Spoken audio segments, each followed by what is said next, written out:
गर्भाधान संस्कार जन्म से पूर्व संपन्न होने वाले संस्कारों में यह पहला संस्कार है। जिस पुरुष स्त्री में अपना बीज स्थापित करता है उसे गर्भाधान कहते हैं। गर्भ येन कर्मणा तद गर्भाधान मित्यनुगतार्थ कर्म नाम ध्येयम वीर मित्रोदय भी स्पष्ट करते हुए कहते हैं। निसिक्तो यत् प्रयोगेण गर्भ संधार्यते स्त्रिया तद गर्भालंबनम नाम कर्म प्रोक्तम मनीषी भी।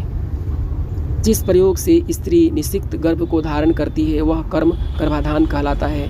इस संस्कार के बीज वैदिक काल से ही प्राप्त होते हैं। वीर पुत्रों की प्राप्ति हेतु प्रार्थना की गई है। धर्मशास्त्रकारों का मत है संस्कार तभी किया जाना चाहिए जब पत्नी शारीरिक और मानसिक रूप से तैयार हो।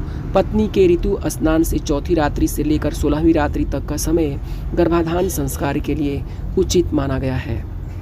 गोभित्र अस्त का प्रवाह समाप्त होने के अंतर ही गर्भाधान की अनुमति देता है। विरुजा वास्तस्मिन्नेव द्विजा यह अशुद्ध रक्त प्रवाह 3 दिनों तक रहता है, अतः उन दिनों में स्त्री को अपवित्र माना जाता था। इस अवस्था में स्त्री से संबंध स्थापित करने वाले व्यक्ति को दूषित माना जाता था। वह शुक्र को व्यर्थ करने के कारण ब्रह्म हत्या का दोषी भी माना जाता था। अर्धिकारेण शुक्रस्य ब्रह्म हत्या मापन्यात्। गर्भाधान के लिए केवल रात्रि काल ही विहित था।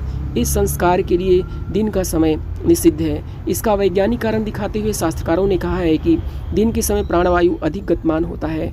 दिन में गर्भाधान करने से अल्पायु, रोगी और शक्तिहीन संतति उत्पन्न हो सकती है।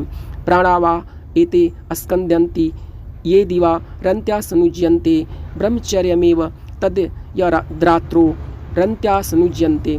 रात्रि काल में गर्भाधान करने वाले पुरुष को ब्रह्मचारी ही माना गया है। शास्त्रकारों ने ऋतुकाल की संख्या के अनुसार संतति का लिंग भी निर्धारित किया है। उनके अनुसार सम रात्रि में गर्भाधान करने से पुरुष संतति तथा विषम रात्रि में गर्भाधान करने से कन्या संतति उत्पन्न होती है। गर्भाधान संस्कार को लेकर शास्त्रोक्त विचार हुआ है। बहुपत्नी गृहस्थ के लिए भी विचार किया गया है। अंत में नियोग की भी चर्चा है, किंतु स्मृतिकारों ने प्रायः पति को ही गर्भाधान का कर्ता माना है।